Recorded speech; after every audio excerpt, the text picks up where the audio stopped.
৬৯ সংখ্যক ৰাষ্ট্ৰীয় স্কুল গেমছত অসমৰ কালাৰীপাট্য দলৰ ইতিহাস ৰচনা। অসমৰ ১৪গৰাকী কালাৰী খেলুৱৈৰ পদক জয়। দলগতভাৱে অসমে আজুৰি আনিলে ৪টা ট্ৰফিও। অসম কালাৰীপাট্য সন্থাৰ শুভেচ্ছা।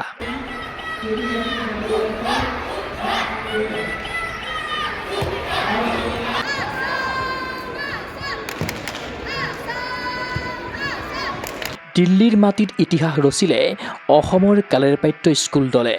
দিল্লীত অনুষ্ঠিত ৬৯ সংখ্যক ৰাষ্ট্ৰীয় স্কুল গেমছৰ কালাৰীপাট্য ইভেণ্টত অসম দলে ১১টাকৈ পদক জিনি ৰাজ্যৰ ক্ৰীড়াক্ষেত্ৰত ৰোপণ কৰিলে এক মাইলৰ খুঁটি। ৰাষ্ট্ৰীয় স্কুল গেমছৰ ইতিহাসত পূৰ্বে যিকোনো ইভেণ্টত অসমে একেলগে লাভ কৰা নাছিল ১১টাকৈ পদক। এইবাৰ অসমৰ পৰা যোৱা ১৬গৰাকী কালাৰীপাট্য খেলুৱৈৰ ভিতৰত ১৪গৰাকীয়ে পদক জয়ৰ কৃতিত্ব অৰ্জন কৰি অসম মাতৃক কৰিছে গৌৰৱান্বিত। ১৭ অনূৰ্ধ্ব আৰু ১৯ অনূৰ্ধ্ব শাখাত অসমক প্ৰতিনিধিত্ব কৰি দখল কৰা মুঠ ১১টা পদকৰ ভিতৰত ২টা ৰূপ আৰু ৯টা ব্ৰঞ্জৰ পদক। তদুপৰি ১৯ অনূৰ্ধ্ব ল'ৰা শাখাত আৰু ১৯ অনূৰ্ধ্ব ছোৱালী শাখাত প্ৰথম ৰানাৰ্ছ আপৰ ট্ৰফি হস্তগত কৰে অসমে।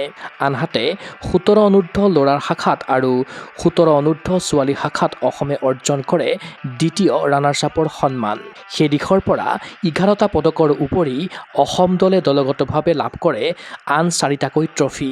ল'ৰাৰ ১৭ অনূৰ্ধ্বৰ চুভাডুকাল ইভেণ্টত ব্ৰঞ্জ জয় কৰে আসিফ আলীয়ে। ল'ৰাৰ ১৭ অনূৰ্ধ্বৰ মে পায়ত্টো ইভেণ্টত ব্ৰঞ্জ দখল কৰে দীপজ্যোতি মজুমদাৰে। সেইদৰে ছোৱালীৰ ১৭ অনূৰ্ধ্বৰ মে পায়ত্টো ইভেণ্টত ব্ৰঞ্জ লাভ কৰে সাক্ষী বৰুৱাই। ছোৱালীৰ ১৭ অনূৰ্ধ্বৰ চুভাডুকাল ইভেণ্টত ব্ৰঞ্জ লাভ কৰে দিশা বৰুৱাই।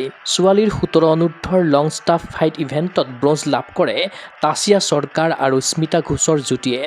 আনহাতে ল'ৰাৰ ১৯ অনূৰ্ধ্ব মে পায়ত্টো ইভেণ্টত ব্ৰঞ্জ দখল কৰে নিখিল প্লাবন দাসে।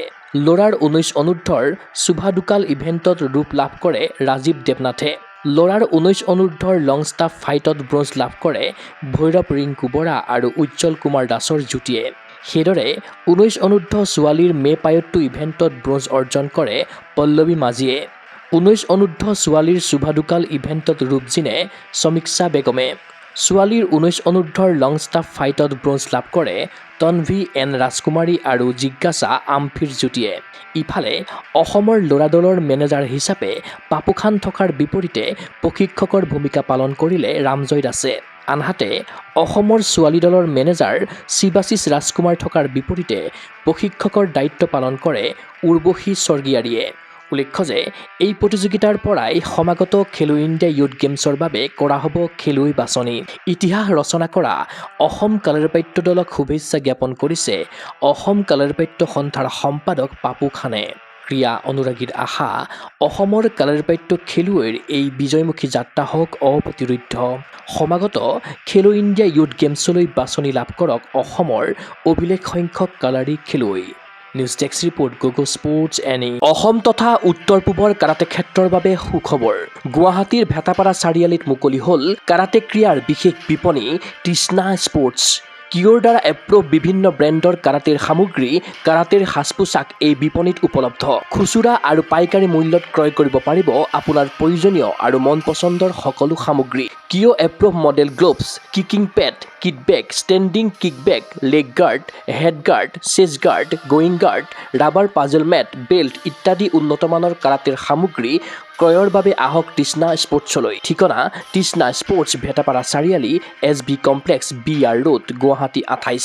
ফোন নম্বৰ 7002853483 আৰু 84720500034।